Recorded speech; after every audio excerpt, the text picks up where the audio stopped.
Today, Paul's father sat on the top step, talking to a young man who shifted a restless baby from knee to knee.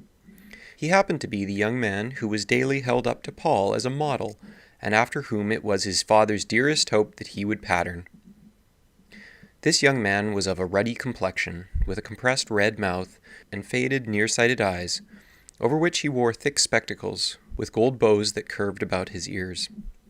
He was a clerk to one of the magnates of a great steel corporation, and was looked upon in Cordelia Street as a young man with a future. There was a story that, some 5 years ago, he was now barely 26, he had been a trifle dissipated, but in order to curb his appetites and save the loss of time and strength that a sowing of wild oats might have entailed, he had taken his chief's advice, oft reiterated to his employees, and at 21 had married the first woman whom he could persuade to share his fortunes.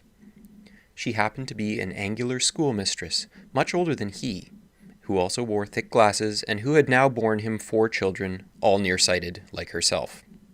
The young man was relating how his chief, now cruising in the Mediterranean, kept in touch with all the details of the business, arranging his office hours on his yacht just as though he were at home, and knocking off work enough to keep 2 stenographers busy. His father told, in turn, the plan his corporation was considering of putting in an electric railway plant at Cairo. Paul snapped his teeth. He had an awful apprehension that they might spoil it all before he got there. Yet he rather liked to hear these legends of the Iron Kings that were told and retold on Sundays and holidays, these stories of the palaces in Venice, yachts on the Mediterranean, and high play at Monte Carlo appealed to his fancy, and he was interested in the triumphs of these cash boys who had become famous, though he had no mind for the cash boy stage. After supper was over, and he had helped to dry the dishes, Paul nervously asked his father whether he could go to George's to get some help in his geometry, and still more nervously asked for car fare. This latter request he had to repeat, as his father, on principle, did not like to hear requests for money, whether much or little. He asked Paul whether he could not go to some boy who lived nearer, and told him that he ought not to leave his schoolwork until Sunday, but he gave him the dime. He was not a poor man, but he had a worthy ambition to come up in the world.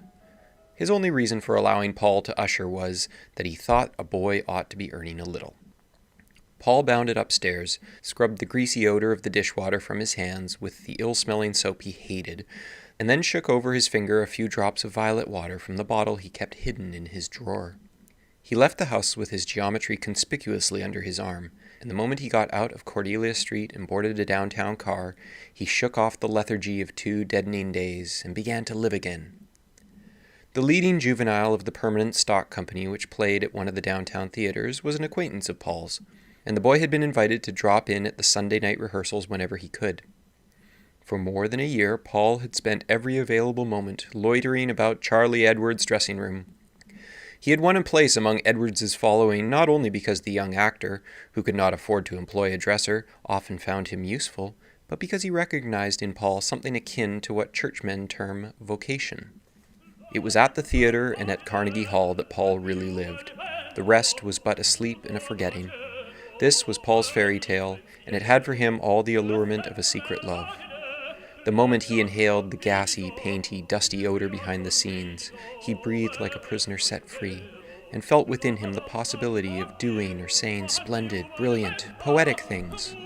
The moment the cracked orchestra beat out the overture from Marta, or jerked at the serenade from Rigoletto, all stupid and ugly things slid from him, and his senses were deliciously, yet delicately fired.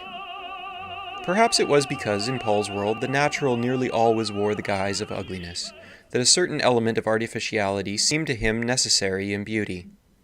Perhaps it was because his experience of life elsewhere was so full of Sabbath school picnics, petty economies, wholesome advice as to how to succeed in life, and the unescapable odors of cooking, that he found this existence so alluring, these smartly clad men and women so attractive, that he was so moved by these starry apple orchards that bloomed perennially under the limelight. It would be difficult to put it strongly enough how convincingly the stage entrance of that theater was for Paul the actual portal of romance. Certainly none of the company ever suspected it, least of all Charlie Edwards. It was very like the old stories that used to float about London of fabulously rich Jews who had subterranean halls there, with palms and fountains, and soft lamps, and richly apparelled women who never saw the disenchanting light of London day. So, in the midst of that smoke-palled city, enamored of figures and grimy toil, Paul had his secret temple, his wishing carpet, his bit of blue and white Mediterranean shore bathed in perpetual sunshine.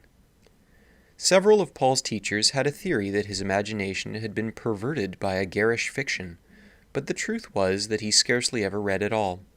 The books at home were not such as would either tempt or corrupt a youthful mind, and as for reading the novels that some of his friends urged upon him, well, he got what he wanted much more quickly from music, any sort of music, from an orchestra to a barrel organ. He needed only the spark, the indescribable thrill that made his imagination master of his senses, and he could make plots and pictures enough of his own. It was equally true that he was not stage-struck, not, at any rate, in the usual acceptation of that expression. He had no desire to become an actor, any more than he had to become a musician. He felt no necessity to do any of these things. What he wanted was to see, to be in the atmosphere, float on the wave of it, to be carried out, blue league after blue league, away from everything. After a night behind the scenes, Paul found the schoolroom more than ever repulsive. The bare floors and naked walls, the prosy men who never wore frock coats or violets in their buttonholes, the women with their dull gowns, shrill voices, and pitiful seriousness about prepositions that govern the dative. He could not bear to have the other pupils think for a moment that he took these people seriously.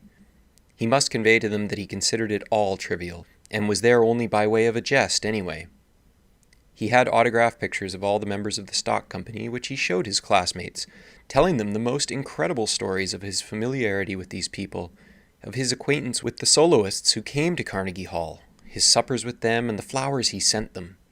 When these stories lost their effect, and his audience grew listless, he became desperate and would bid all the boys goodbye, announcing that he was going to travel for a while, going to Naples, to Venice, to Egypt. Then, next Monday, he would slip back, conscious and nervously smiling. His sister was ill, and he should have to defer his voyage until spring. Matters went steadily worse with Paul at school.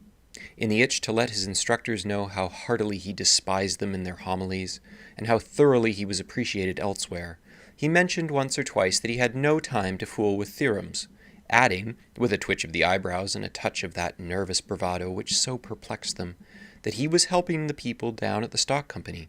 They were old friends of his. The upshot of the matter was that the principal went to Paul's father, and Paul was taken out of school and put to work. The manager at Carnegie Hall was told to get another usher in his stead. The doorkeeper at the theater was warned not to admit him to the house, and Charlie Edwards remorsefully promised the boy's father not to see him again.